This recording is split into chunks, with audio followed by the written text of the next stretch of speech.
Jangan lupa subscribe, like, and share. Bismillahirrahmanirrahim. Assalamualaikum warahmatullahi wabarakatuh.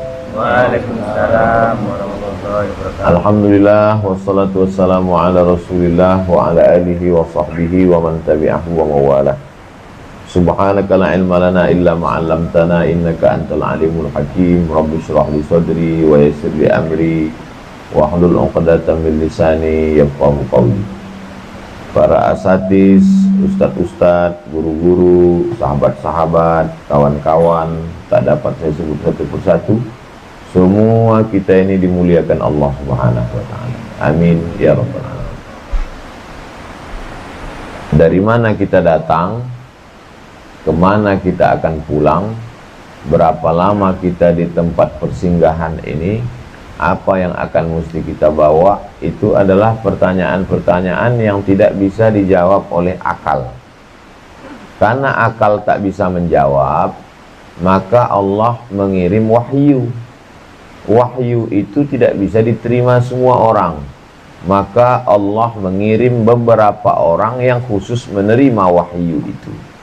Orang yang menerima wahyu itu membawa kabar. Kabar itu namanya naba. Orang yang menerima kabar itu namanya nabi. Asal katanya naba. Maka ada surat An-Naba. Amma yatasa'alun anin naba. Anin naba'il am. Orang yang membawa naba itu adalah nabi.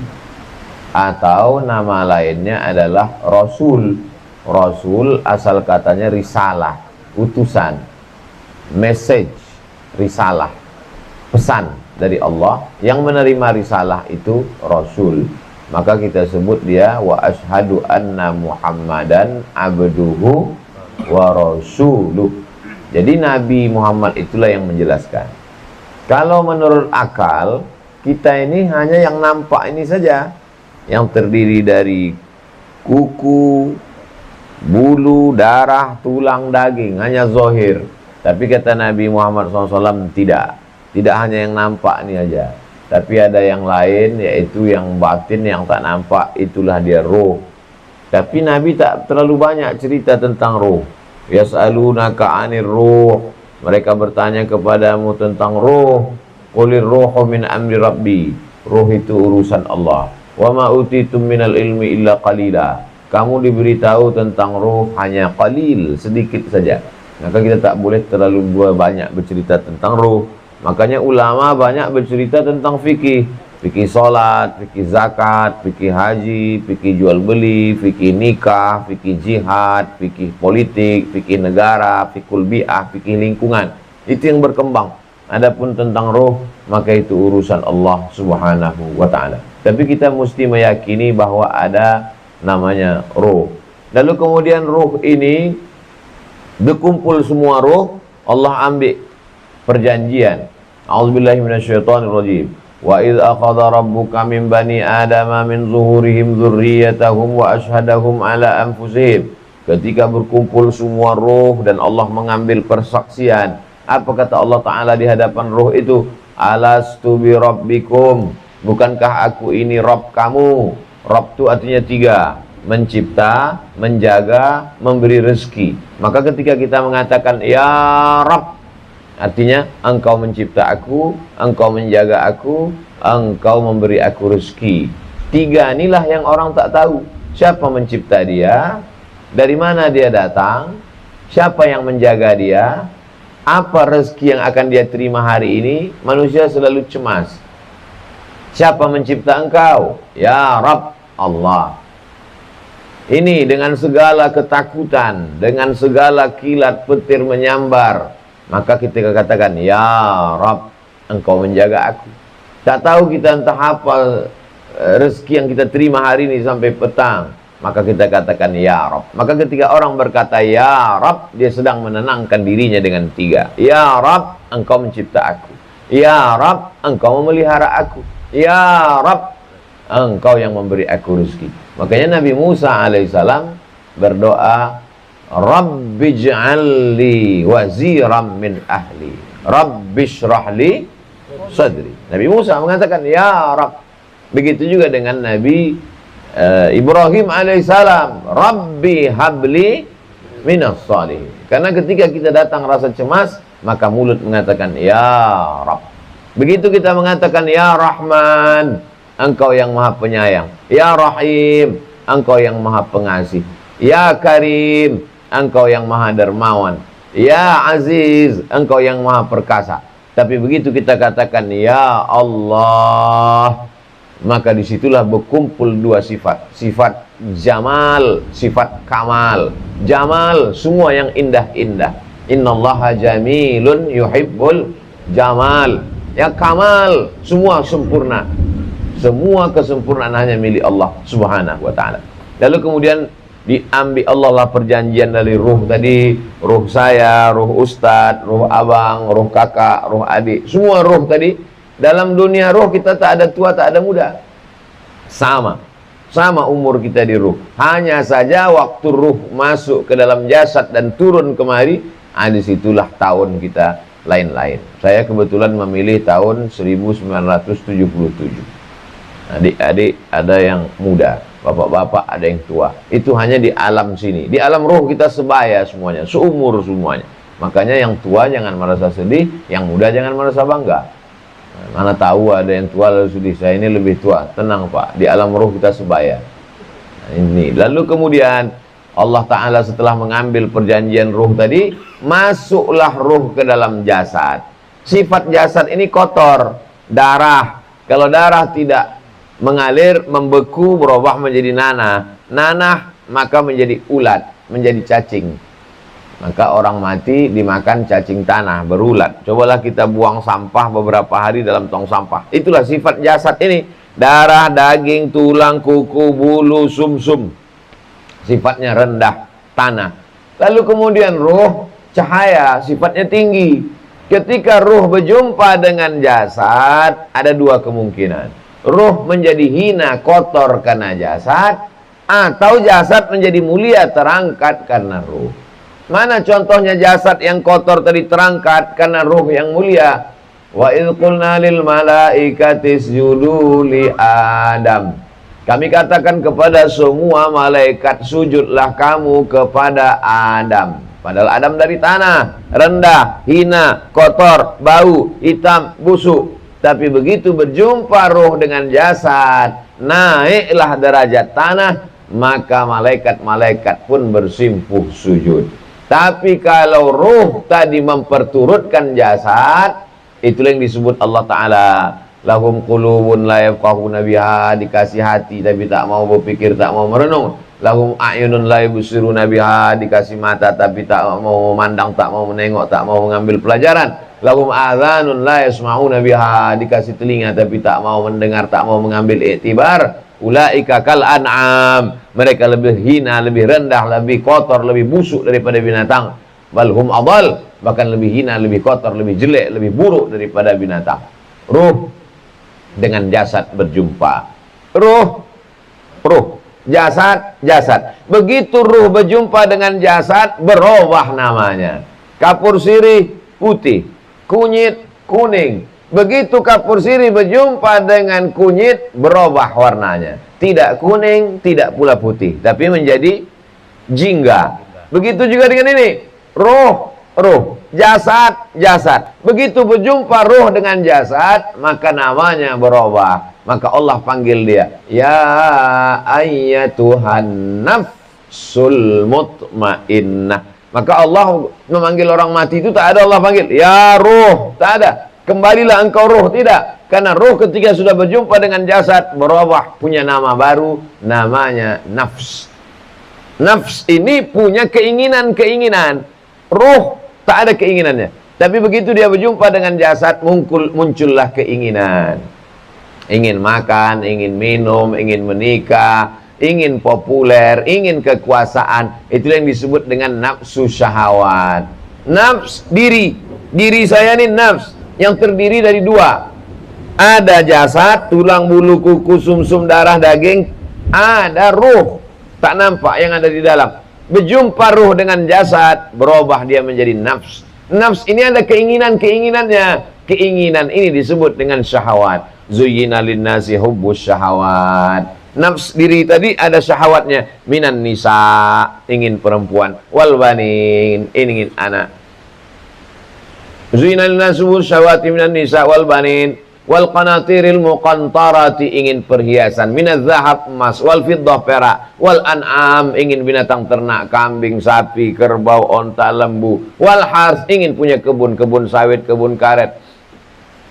Wal an'ami wal hars, dzalika mata'ul hayatid dunya. Itulah keinginan-keinginan dunia. Lalu kemudian Allah mengharamkan itu semua? Enggak. Allah tidak haramkan keinginan itu. Tentang masalah perempuan, Allah tak haramkan. Yang penting diikat dengan pernikahan. Fankihu ma tabalakum minan nisa'i masna wa sulasa wa ruba. Tentang masalah anak tidak haram. Justru anak menjadi baik. Idza matal insan, kalau manusia mati putus amalnya, yang mengalir justru anak. Waladun salihun, dengan syarat dididik dengan anak yang soleh. Emas tak boleh, haram. Dalam Islam emas boleh, silakan. Yang penting bayar zakatnya ke Badan Amil Zakat Nasional Kabupaten Kampar. Kenapa itu yang Ustaz sebut? Kebetulan itu yang ikut acara ini. Nah, yang tak ikut seluruh Basnas di seluruh Indonesia. Lalu kemudian tentang masalah kebun. Tak boleh kita punya kebun sawit banyak, kebun karet. Silakan punya kebun sejauh mata memandang. Tapi ingat, wakaf, zakat, infak, dan sedekah.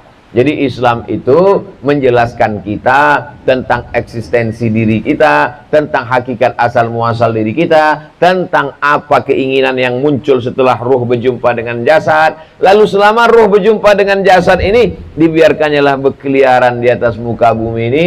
Hanya saja selama di atas muka bumi ini banyak yang lupa, banyak yang lalai. Maka kita perlu sejenak menyepi, menyendiri untuk mengingat. Maka dikasih kita waktu tengah malam. Sengaja waktu malam itu disediakan Allah Ta'ala untuk supaya kita merenung sejenak. Zaman dulu orang merenung jam 2 malam. Kita tak bisa merenung jam 2 malam. Kenapa? Karena Real Madrid sama Barcelona main jam 2 malam pula. Tak bisa. Lalu kemudian dikasih Allah Ta'ala masjid untuk menenangkan diri, tenang di masjid. Pun juga tak tenang. Karena ribu hiruk pikuk. Dikasih Allah Ta'ala waktu sholat untuk tenang. Di saat sholat itu pula tak tenang. Allahu Akbar. Apa bunyi handphone semuanya. Padahal sudah tertulis di situ. Alhamdulillah dikasih Allah kita satu tempat. Handphone tak ada berbunyi. Karena tak ada listrik, tak ada signal.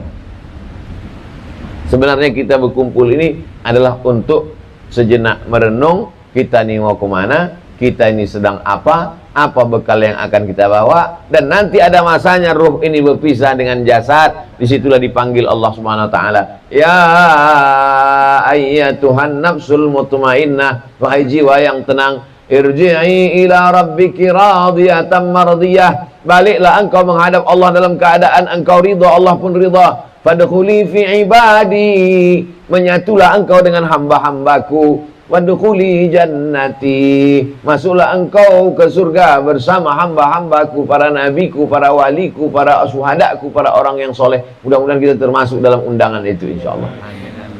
Al-arwah junudun mujannadah. Roh ini macam tentara. Macam mana tentara? Tentara itu berserak tentara. Ada tentara angkatan laut di sana bajunya putih, ada tentara angkatan udara bajunya biru langit, ada tentara TNI angkatan darat bajunya loreng. Tentara berserakan. Wa ma ta'arafa i'talaf. Kalau sifatnya sama, dia akan bersama. Wa ma tanakara minha wa ma tanakara minha ikhtalaf. Tapi kalau dia sifatnya berbeda, dia akan mengasingkan diri. Roh ini macam tentara kata Allah Ta'ala, bercampur-campur. Tapi nanti kalau sifatnya sama, otomatis dia nanti akan mendekat, merapat, menyatu. Tapi kalau sifatnya berbeda, maka otomatis dia akan memisahkan diri. Sekarang nampak, kita ini semuanya profesinya macam-macam. Ada yang ustadz, ada yang guru, ada yang bisnismen, ada yang PNS, ada macam-macam. Tapi karena ruh tadi punya sifat kesamaan, akhirnya dia bisa bersama. Berapa banyak orang satu sekolah, satu pesantren, tapi kemudian tak bisa bersama. Kenapa? Karena sifat-sifat yang memiliki perbedaan. Kira-kira apalah kesamaan kita subuh ini? Pertama, sama-sama hamba Allah. bukan hamba harta, bukan hamba dunia, bukan hamba kekuasaan. Amin. Yang kedua, sama-sama takut dan cemas cemana balik nanti. Ada kesamaan. Tapi kemudian sama-sama saling menyabarkan. Ada yang satu ketakutan, kami ini susah jalannya, ini banyak menyeberang sungai. Datang satu menyabarkan, itu cuma locah-locah aja. Locah-locah gitu. Saya dengar tadi itu isi-isi di belakang. Tak usah pikirkan semana kita balik, kita jalani aja. Artinya apa? Artinya apa? Bahwa orang yang ada kesamaan bisa bersama. Kalau kita tengok ada orang di airport, awalnya sendiri-sendiri, tapi kemudian ketika akan duduk, bisa nanti beberapa orang akrab berdua. Cobalah kita duduk di situ. Apa yang membuat mereka bisa akrab? Karena ada kesamaan-kesamaan. Kita yang agak asing, agak ini, coba kita dengar agak-agak nguping sedikit. Apa yang mereka bicarakan? Oh, ada kesamaan. Rupanya mereka sama-sama hobi otomotif. Sama-sama ceritanya gitu. Iya, kami ini 4x4 masuk gini. Oh, ini kemarin. Kami baru balik dari Batu Tilam. Oh, ini yang berangkat ke Batu Tilam kemarin. Apa nama komunitasnya? Atos. Atos. Atos itu kareh. Keras keinginannya hingga sampai kemarin. Atos. Jadi berbagai macam keinginan. Ada keinginan yang sama. Ada keinginan yang sama. Sudah berapa kali kemari, Pak? Kami, Pak Ustadz, ya kira-kira 4-5 kali lah. Apa saja program kalian di sini? Kami sudah berbagi. Oh, ternyata dari berbagai macam latar belakang, basic pengetahuan, keluarga, suku, bahasa, tapi ada satu kesamaan, sama-sama ingin berbagi. Mereka tidak ustadz, mereka tidak penceramah yang selalu mengatakan di masjid, bersedekahlah, berwakaflah. Mereka dengan berbagai macam profesi, tapi kesamaan itulah yang membuat kita bertemu di tempat yang dimuliakan Allah Subhanahu wa taala, buminya. Akhirnya kita bersama, sama-sama membawa beras, sama-sama membawa bantuan, sama-sama akhirnya kita bertemu. Itu menunjukkan walaupun orang itu berbeda, kalau keinginan dan niat baiknya sama, dia akan dipertemukan. Makanya ketika ada sahabat Nabi yang berkulit hitam, hamba sahaya, bukan orang Arab, sementara Nabi Muhammad SAW Quraisy, mulia, putih, bersih, Nabi, Rasul, utusan Allah, dipeluknya Nabi. Karena dia tak ada kesamaan sama sekali. Warna kulit tak sama, sukunya tak sama, bahasanya tak sama. Tapi apa kata Nabi SAW waktu dia peluk kuat? Almar'u ma'aman ahab. Orang akan tetap bersama dengan siapa yang dia cintai. Insya Allah kita yang kita cintai sama. Yang kita cintai Allah, yang kita cintai Rasulullah, yang kita cintai wa hubbal masakin, yang kita cintai du'afa. Maka kebersamaan, ada komunitas Kampar Berbagi, ada komunitas Atos, ada komunitas Yayasan Tabung Wakaf Umat, ada komunitas Basnas, ada double kabin, macam-macam lah. Pokoknya semuanya ada satu persamaan. Itulah yang mau kita selamatkan ini. Jadi yang sudah membuat komunitas-komunitas, alhamdulillah, jangan terjadi gesekan-gesekan. Siapa yang paling mulia di antara komunitas ini? Allah memberikan jawaban. Inna akramakum indallahi atqakum. Yang paling mulia adalah yang paling takut kepada Allah Subhanahu wa ta'ala. Siapa yang paling mulia di antara komunitas ini? Apakah ustadz yang berceramah ini? Apakah para ustadz? Enggak. Apa kata Allah SWT? Innallaha la yanzuru ila ajsamikum. Allah tak menengok bentuk rupa kamu. Wala ila suwarikum, tak menengok rupa kamu. Innallaha la yanzuru ila ajsamikum, tak menengok badan fisik tubuh kamu. Wala ila suwarikum, tak menengok rupa kamu. Walakin yanzuru ila qulubikum. Yang ditengok Allah hati kamu. Kalau udah cerita hati, mana kita tahu? Saya tak tahu apa isi hati Ustadz Al-Nob. Saya tak tahu apa isi hati Ustadz Jarlis. Saya tak tahu apa isi hati Ustadz Asrori. Yang tahu isi hati kita hanya Allah. Maka Allah katakan 3 kali, at-taqwa hahuna, at-taqwa hahuna, at-taqwa hahuna. Takwa itu letaknya di sini, di dalam. Yang tahu itu hanya Allah Subhanahu wa ta'ala. Boleh jadi yang nampaknya baik, yang nampaknya masyhur, yang nampaknya populer, yang nampaknya Ustadz Abdul Somad, ternyata dibukakan Allah SWT hatinya. Yaumatublas sarair. Pada hari itu dibukakan Allah Subhanahu wa ta'ala.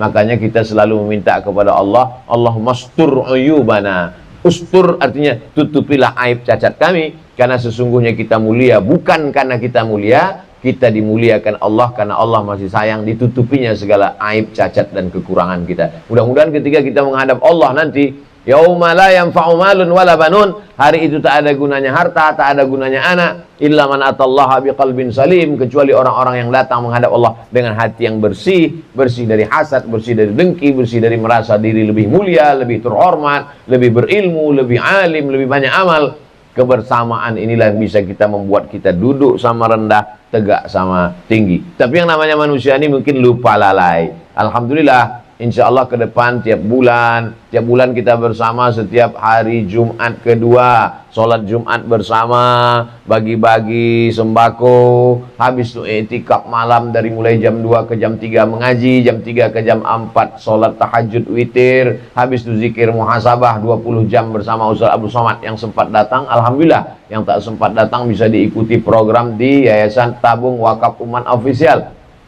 Ke depan kita lebih buat jadwal berkala seperti ini, seluruh kabupaten kota kita akan telusuri bersama-sama insya Allah. Amin. Program kita tak banyak, keinginan kita pun tak banyak.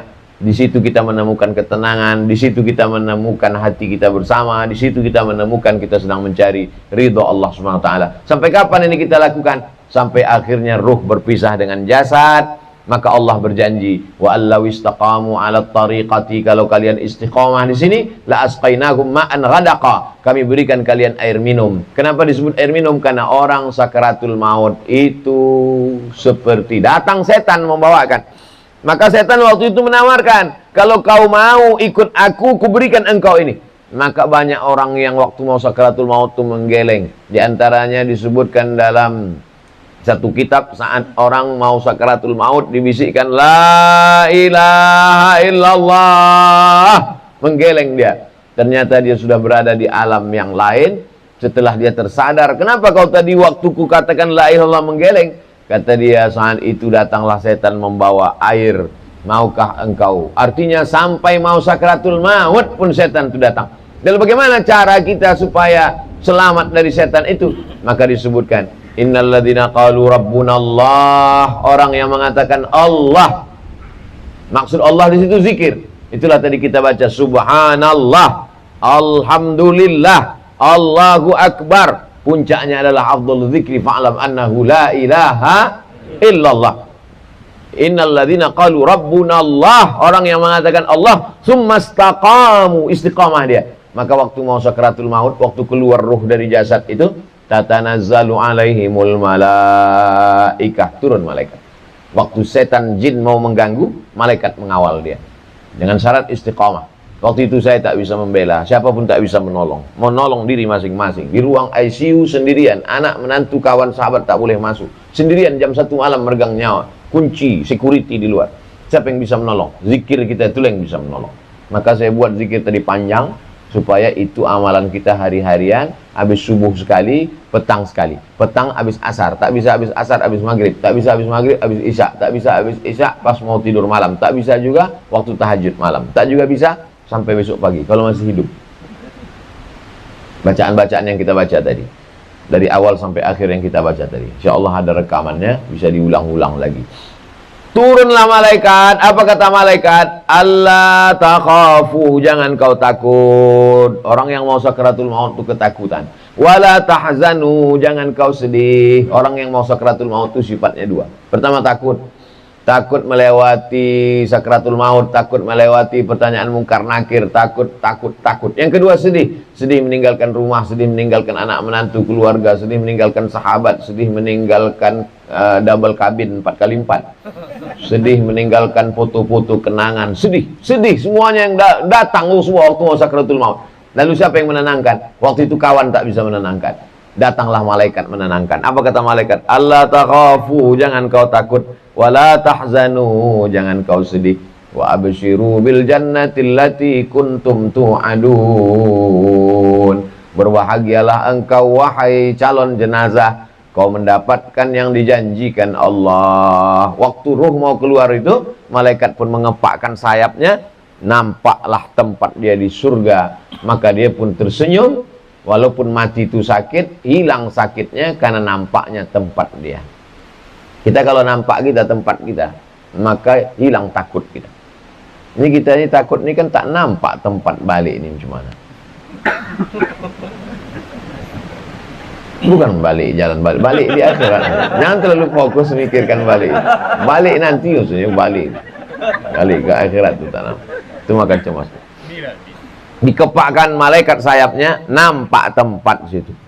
Begitu nampak dikepakkan malaikat sayap, nampak saya tempat saya di situ. Sebelah kanan tetangga saya Ustadz Jarlis, sebelah kiri Ustadz Asrori, sebelah depan Ustadz Alnab. Baru keliling-keliling itu nampak di situ ada double kabin, ada Atos, ada Basnas, ada YTWU. Maka tenanglah hati karena rupanya kita menghadap Allah tidak sendirian. Masuk surga itu tak sendirian. Wasiqal ladzina taqaw rabbahum ilal jannati zumara. Nanti kalian akan dibawa ke pintu surga zumara. Zumara berkelompok-kelompok, berjamaah-jamaah, berkomunitas-komunitas. Insyaallah komunitas kita yang masuk dalam surga Allah Subhanahu wa taala.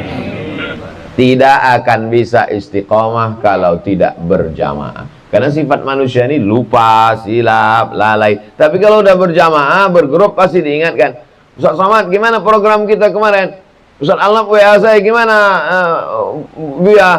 Ustaz gimana program kita? Mau tak mau, suka tak suka, ada motivasi, ada keterpaksaan. Tidak akan mungkin bisa istiqomah kalau tidak berjamaah.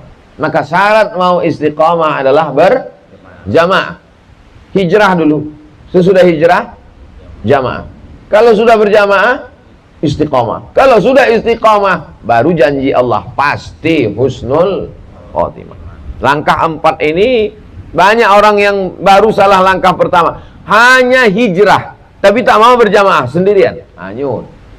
Hijrah, jamaah, istiqomah, husnul khotimah. Kalau udah husnul khotimah, game is over. Selesai. La ilaha illallah. Habis, mati. Kita pun berpindah ke alam barzah, tinggal menunggu tiupan sangkakala hari kiamat. Maka didoakan, Allahumma ja'al kuburahum rawdatan min riyadil jinan. Jadikan kuburnya salah satu dari taman-taman surga. Ustadz, ada tak rasa takut mati itu? Ada. Tapi setelah dipelajar-pelajar, baca-baca, saya ketakutan antara kecemasan, ketakutan dengan harapan sama berimbang. Kalaupun aku mati, insya Allah jamaah, sahabat-sahabat mendoakan. Siapa yang memasang paku lantai ini dulu? Siapa yang menegakkan tiang-tiang sehingga kita sholat subuh berzikir ini? Maka kalau dia masih hidup, mengalir pahalanya ke dia, ke keluarganya, ke anaknya. Kalau dia sudah meninggal dunia, mengalirlah ke makam dia. Itulah yang ingin kita lakukan. Membangun masjid, membangun musola, tak sanggup membangun, ikut gotong royong, tak juga bisa. Paling tidak mengecat dindingnya macam semalam. Cuman yang kita khawatirkan, begitu masuk nanti di akhirat ditunjukkan catatan. Inilah yang dinding yang kau cat. Mengecat dinding Nurul Yakin di Kebun Tinggi. Keterangan demi konten. Ustadz nyindir kami. Enggak nyindir saya. Saya itu kalau ceramah yang saya sindir diri saya sendiri. Cuman kadang ada juga orang tersinggung.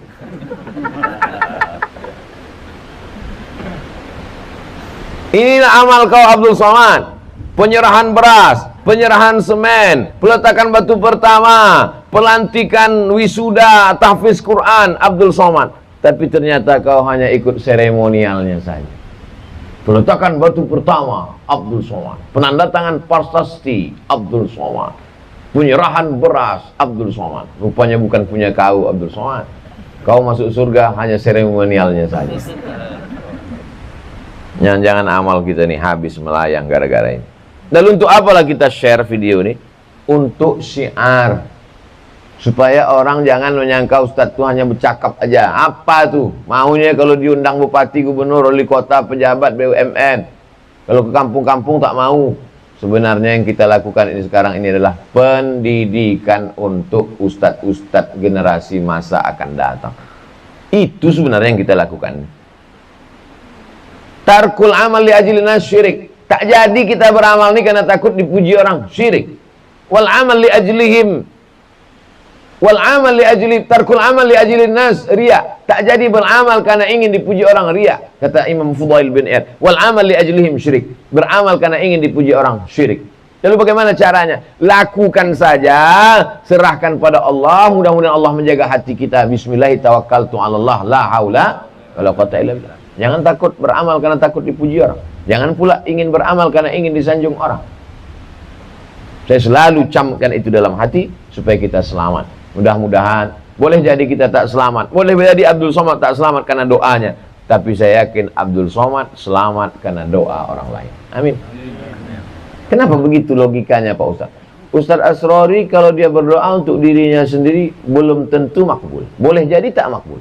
Tapi kalau dia berdoa mendoakan saya pasti makbul. Kenapa? Karena doa dia terhadap saya pastilah karena cintanya karena Allah Subhanahu wa taala. Kalau doa saya untuk diri saya boleh jadi tak makbul.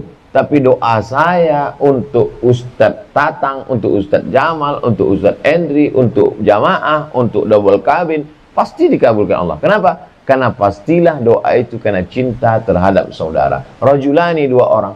Tahabba fillah, berkasih sayang karena Allah. Ijtama'a alaih, berjumpa karena Allah. Wa tafarraqa alaih, berpisah pun karena Allah. Kita tak ada kepentingan apapun. Kita hanya beramal karena Allah Subhanahu wa taala. Itulah yang dapat saya sampaikan. Terima kasih segala perhatian. Mohon maaf atas segala kesilapan. Wassalamualaikum warahmatullahi wabarakatuh. Jangan lupa subscribe, like, and share.